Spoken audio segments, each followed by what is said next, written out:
What's going on, Detroit Lions fans? Welcome back in on a Friday night, Detroit Den 313 night episode. Hey, Friday night. Hopefully everyone's feeling all right. Um, if it weren't for me having to work tomorrow, I'd be enjoying a nice glass of bourbon. It's been a good week. Personal life and podcast life, getting back to the grind, getting back to the hustle. I appreciate everyone tuning in and watching. I got a hot take today. All right. I feel like I've been super conservative with some of the stuff I've been saying lately. Not on purpose. I've just kind of went back and rewatched some of my episodes the last month or so. And I was just like, man, Steve, it's time to just come out and say it. I think that the Detroit Lions have an advantage over every single team in the NFL. And that's our depth. That's our roster. I think we have a huge gap. When I look at the Detroit Lions roster and how it's constructed and how it's built, there's pieces I don't want to lose, obviously, but I'm thinking like if we had an injury, I think we would overcome it. When I look at some of these other teams who are struggling, let's go back to last year, for instance, with the New York Jets. When they lost Aaron Rodgers, season was over. This year, we can look at the Miami Dolphins. They lose Tua for a couple games. They're struggling to score points. I'm not saying their season's over, but it's kind of heading that direction pretty soon. And these teams are just falling apart. Now, I don't like to speculate. I don't like to play what if, but I'm just saying if something happened and we lost Jared Goff, who most teams, most people and most fans want to talk about, if you take the best player off the team, anyone's going to struggle. I don't think that's the case with the Detroit Lions. All right. There's some pieces that I'll talk about, but for the most part, that position and that player is the quarterback. So I think that even if we lost Jared Goff, if something happens, and I don't want to even put this into the world, but I think if Hendon Hooker just steps in, this Detroit Lions team just keeps on clicking. We can beat you in so many different ways. It's death by 1,000 paper cuts. We can beat you running the football.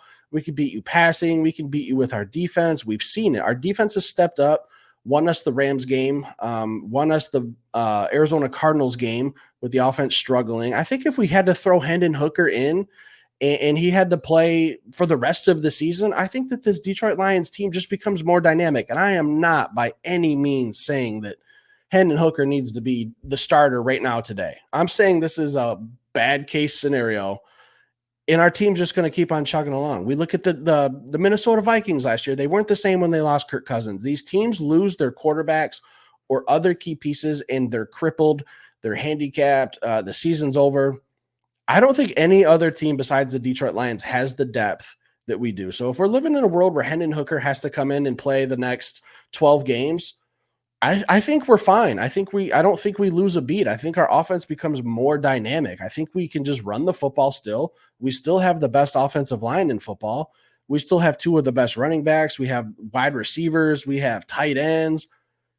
It's a no-brainer for me. I truly believe this. And I know a lot of you are thinking, man, Steve, some of that home cooking tastes pretty good, because I don't know about this take, but I'll stand on this island and say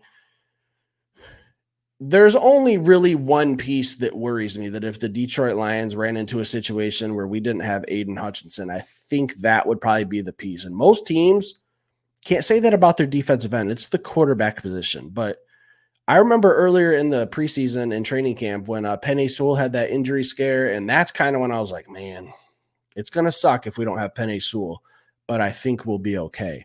If we didn't have Jared Goff, it would be okay. Aiden Hutchinson, on the other hand, we don't have many pass rushers like him. We don't have any pass rushers like him. He's probably the piece for me that we can't afford to lose.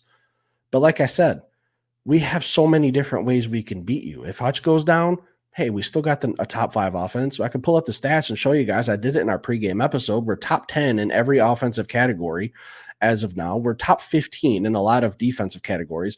If we lost Hutch, that would drop. And I don't like doing these speculation shows, but I was just driving home from work today, and I was just thinking, man, like, nothing scares me. Nothing scares me this season, man. When I show up to football games, I expect the Detroit Lions to win, plain and simple. Like, it doesn't matter. We have a next man up type of team. The bus is just going to keep on trucking down the road. Like, and nothing is going to stop this team. And I'm not saying that we're not going to lose another game for the rest of the season. I'm not saying that we're going to go 16-1. I hope we do. That'd be fantastic. That would be excellent to see. But I'm a realistic guy. I know a lot of you are probably thinking with this episode, it doesn't seem very realistic. But tell me a person on this team that if we lost, the season's over. We just don't have it. And this isn't like me wanting that to happen again. I can't iterate that enough. I'm just thinking, Injuries happen in the NFL, and I've been talking all week about how the team's getting healthy at the right time. Kirby Joseph, I didn't report his injury during my pregame show because I didn't have a lot of information, but he's back to practice. Frank's back to practice, expected to play. Brian Branch, like we lost a couple guys for the season, and Derek Barnes and Marcus Davenport, and we're just going to keep moving. We're just going to keep trucking. Next man up. It just kind of got me thinking, like with all these injuries and everyone coming back, there's nothing on this Detroit Lions team that you could take away and our season would be over. The New York Jets, I use them for an example. The Minnesota Vikings. Let's talk. If you took Patrick Mahomes off the Chiefs right now, their season's over. They'll still have a good defense. They still have Spagnuolo, one of the best defensive coordinators in the NFL. They still have Chris Jones. They still have Travis Kelce. But you take Patrick Mahomes off that team, season's over. It's a wrap. The Chiefs might still make the playoffs. They're not winning the Super Bowl. I think that the Detroit Lions are in a category on their own. I think if you could point out any team to me, the Philadelphia Eagles, take away Jalen Hurts, they're screwed. I don't have that feeling with the Detroit Lions. 49ers, take away Brock Purdy. Don't even know who their backup quarterback is. They're probably screwed, okay? They're chugging along without Christian McCaffrey, their best player right now. It's just not the same San Francisco 49ers team. It's just not. If we had to play that game with the Detroit Lions, and again, guys, this is not a me wishing or hoping or wanting to be right. It's just that's the confidence level that I have in this 2024 team. We have a roster that is better than any team in the NFL from number 1 to number 53. I will take all of those guys on my 53-man roster any day of the week, and I can go out and win football games. Practice squad. We could talk about some practice squad guys that could come up right now and be contributors. Al Robinson, I think he could be a contributor. There's so many different ways we can beat you. Like I said in the beginning of the episode, death by 1,000 cuts. Take away Jared Goff, can't take away our offensive line. We are loaded. We talk about it all the time on this channel. We have skill position players that are playing at high levels at every single level of the game, whether it's skill position, offensive line, defensive line. Like we can beat you so many different ways that my confidence as a Lions fan has never been this high. And it really doesn't mean much if we don't get the Lombardi Trophy at the end of the year. Okay. I want this journey in this 2024 season to end with myself and a handful of friends down in the French Quarter, down in New Orleans on Bourbon Street, having some drinks before we head into the Superdome and watch the Lions win a Super Bowl for the first time. It's something I vow to never miss. I have to be there no matter what. I already had talks with the wife. She already knows the deal. That's where my confidence is. That's where I see this season ending up. And like I said, this just kind of sparked. I was driving home today from work, radio off, just kind of thinking, man, I have not been this confident as a Lions fan in a long time. And usually, honestly, sometimes, guys, I'll be honest, sometimes I'm usually a little pessimistic. Sometimes I could be a little bit of a Debbie Downer and think, well, this could always happen and we're screwed. I just don't have that feelings when it comes to the Detroit Lions. I have never felt this positive about a football team.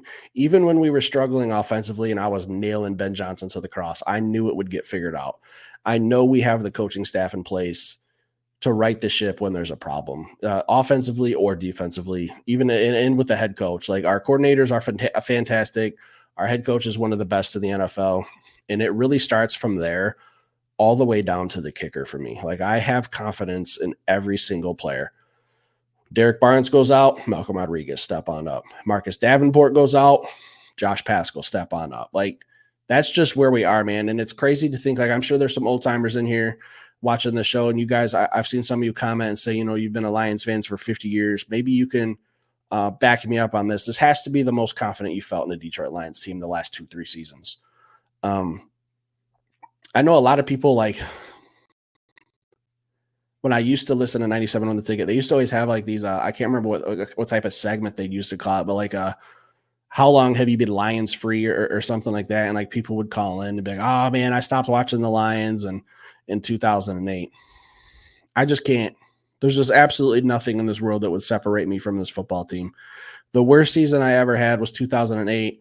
I was in Army basic training, didn't get to watch a single game, didn't think that the Lions were really 0-16 until I graduated and my parents came down. As the first thing I asked, have the Lions really not won a game?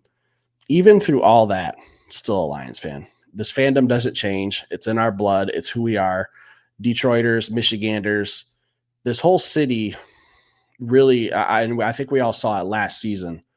As much as we were called Hockey Town for how great the Red Wings were in the 90s and starting to get back to that form now a little bit, being at those playoff games, I could tell you guys right now, I feel like this is football town. Okay. The whole city, the whole state just kind of embraces the Lions in a different way. Even when they weren't very good, even when we were mediocre or even losing, people show up, people go to work, they do their time at their plants, at the Ford factories, or wherever you work respectively. On Sundays, you guys know the deal. It's Lions football. That's where we are, man. So we've come from 0-16 to having the confidence level of knowing that no matter what happens to this team or this roster, next man up will be fine. Dan Campbell and Brad Holmes have built a juggernaut, and it's only going to get stronger, guys. I appreciate you tuning in on this Friday night. Hopefully you guys are having a safe little cocktail. Enjoy the show. Stick around, guys. I'll be back later with another episode.